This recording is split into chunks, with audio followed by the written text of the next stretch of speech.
NFTs Ooh. reported this the other day that 95% of NFTs are currently worthless. Stark drawdown from the glory days a few years ago. Remember those days?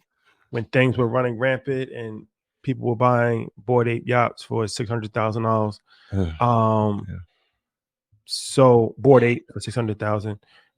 So the NFT market looks like it has I don't want to say collapsed because it's not dead completely, but definitely vital signs in a danger area for sure. Yep. But we also saw the same thing with crypto.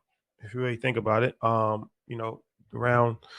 2017, 2018, when the crypto crashed, and I don't know the exact percentages per se, but I would say probably around 90% of cryptocurrencies were worthless, right? Yeah. But crypto's still here, Ethereum is still here, XRP is still here, Bitcoin's still here. So that didn't destroy crypto. And we also saw the same thing with the .com boom. I don't know the exact percentages. Yeah. But a large Amazon was down 90% for sure. A large portion of those companies fell apart and fell off the face of the earth. So what does it say about the current NFT market and where are we at with NFTs? I'll just put some context behind the numbers.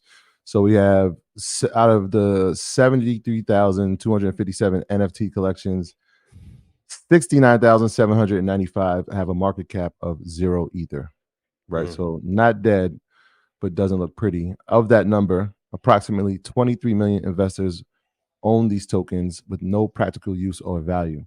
So dead, no.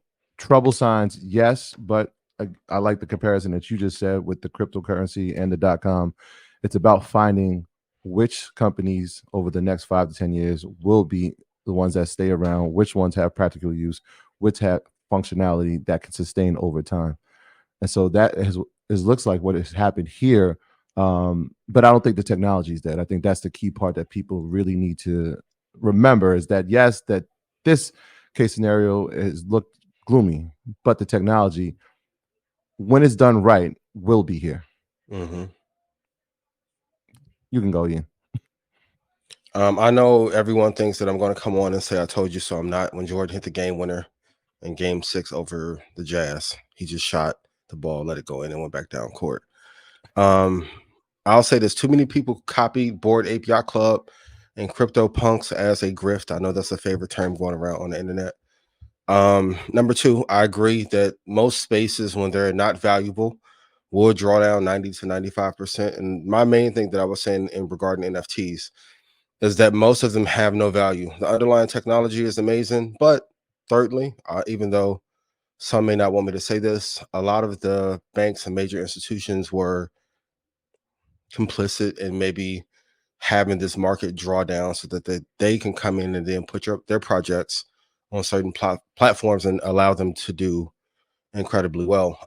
But the bigger point is, like, most companies that have no use cases, that have no real world resolution, don't solve a real problem, does not speed up revenue, top line revenue, bottom line revenue, does not give you higher net margin, does not make the lives better for those in Asia, United States, Mexico, are going to fail anyway. We'll talk about IPOs later, but I think the bigger macro picture that we're looking at is that when you launch a project or a company at the tail end of a financial boom, which was quantitative easing from the time Obama got in office until 2021, when they started to tell you that they were going to tighten, you have to know what cycle we're in. A lot of companies did incredibly well just by being in the middle of the 2010, 2015, 2016 reign and had 6 or 7 years to run free. But most of these projects, when they were launched, were worthless, if you will. But that's the one thing about the efficient market hypothesis. The companies that are good and projects that are good will stay afloat. The ones that are not will die. And I was talking to a brother at Revolt. The same day when that news was announced, there was an NFT that came out that went out, shot up 95%, and has held some value since then. So I think we're just seeing a mass exodus or a mass correction in the projects and or companies that are not doing well. For anyone who thinks that I'm caping, no, I'm not. But there's just not a reason for me to beat a dead horse. I may get my sledgehammer out at the back half of the show. You said caping or capping? Caping. Okay, we won't run with that. That's when you throw on a cape. Throw on a cape. Got you. Yeah, I mean, it's interesting. The other part of it was people started looking at the environmental impact of having NFTs, which is something you never hear about when people are making money. And so you hear about the carbon emission that goes into minting. And if you have more projects being minted, the energy that it takes. So that becomes an issue. And then again, the average price, and we can't say dead, right? Because the average price of the board Yacht Apes are now 40,000. It's a far cry from the $600,000 and the $500,000, but they're still there. Now the thing about hospice, right? They're still there though. Like a $40,000 value is still, it's not worthless, but the thing that they have, I guess, to their advantage is that the technology, like I said, I don't think goes away, and so they can turn it into something that can become incentivized, or it can become something where we're having an outing, and if you have it like that, they still have that technology. It's just about, is that now worth the cost of analysis that you paid? Probably not. For everyone in the crypto space, I know you're going to say I'm not a crypto expert. That's fine. But when we talk investing, I said the master investor, not the master investor of stocks. I'm going to tell you something that I think would help a lot, is to not tell what you plan to do. I can't prove it, but anyone that I talk to in the music industry has not said that I'm wrong. As soon as they started saying that they're going to put artists on these platforms to give royalties to some of the biggest artists, you don't think Universal, Sony got on the line that label Bad Bunny is signed to and said, hey, let's find a way to kill this market? As soon as that became the narrative, and I love the royalty model, I love the fan payment model, I love that everything can be tracked on a blockchain. But when you start to become a threat to one of the biggest industries and exports of our country, you're going to have some pushback. We saw it in crypto in general. As soon as crypto was saying that we're going to take over banking, everybody in banking got together and owned majority of crypto. Even Deutsche Bank, they are offering Bitcoin and crypto custody services. They currently manage $1.34 trillion. They expect over the next 10 years to get up to $2 trillion if they add Bitcoin and cryptocurrencies to their offerings. So I love the model. As the strike ends with the writers, that's great. But I think these projects have to be a lot more quiet and not tell what they ultimately plan to do. Otherwise, the industry is going to attack you. Am I keeping it clean? I'm doing good. This is great. Doing great. I think the technology is more so suited for real life use case. Yep. Like, having authentication of products. That's still something that makes a lot of sense. Whether it's with sneakers, whether it's with painting, that's a real world problem that still has a bulletproof solution, has still not been done. So in the art world, there's $1 billion of things every single year as far as fake paintings and people that forge signatures of other artists, different things of that nature. So NFTs make a lot of sense, because if you have an NFT attached to a painting, then it's a one of one, and you can verify that it's real. Same thing with sneakers, same thing with any type of collectibles, autographs, whatever. So as far as, you always have to be leery when things are solving problems that are not needed. So say that again, because I think most people are going to skip over it, and that's really important. Yeah, that's just business in general. You always want to be leery of, you want to invest in, you want to fully support things that solve problems. Yeah. Like what I just explained. You want to be leery of investing or supporting things that solve problems that are not really problems, they're not really needed to solve. Meaning, so instead of, looking at it from the aspect of this NFT is gonna, verify that this painter actually painted it, you just want to have an NFT to show on your TV as digital art. Like, that's cool, but that's not really something that is paramount to the survival of the human species. Or you just want to just have, a bunch of cool like highlights, that like digital highlights of Michael Jordan dunking over Sean Kemp. And it's like that this is cool, but that's not really solving any problem, right?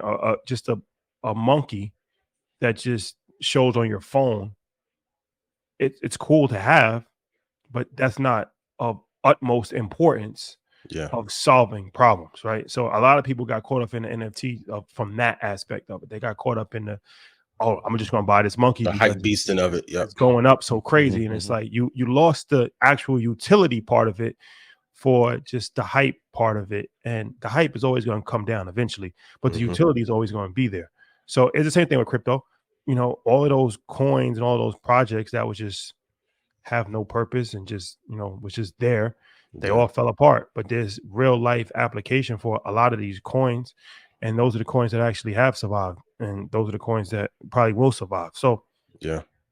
just, you know, think about that. And, you know, people buying real estate in the metaverse. Once again, that's solving a problem. That's not a problem. Discretionary spending. So you're paying $50,000 for a house in the metaverse because Snoop Dogg did it, or it's next to Justin Bieber's house. You can rationalize anything in your brain and say, okay, well, this will be the next evolution of real estate. And who knows, potentially it could be. Too soon. Yeah.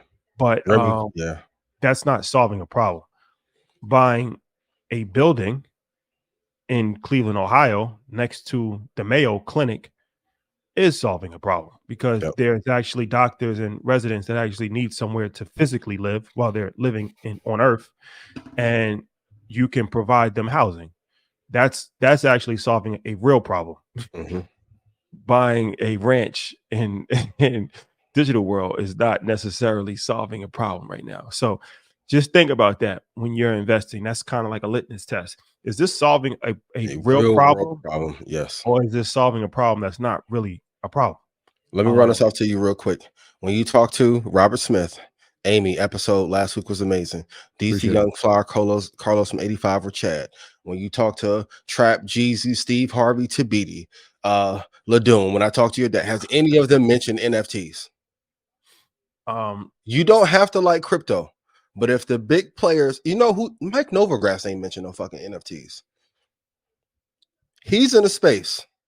Kathy, when she got on stage, didn't mention one thing about NFTs. Now, if I were a creator, I think, God rest his soul, people should have got with Virgil early and used that to authenticate some of the pieces. Should have got with Sotheby's.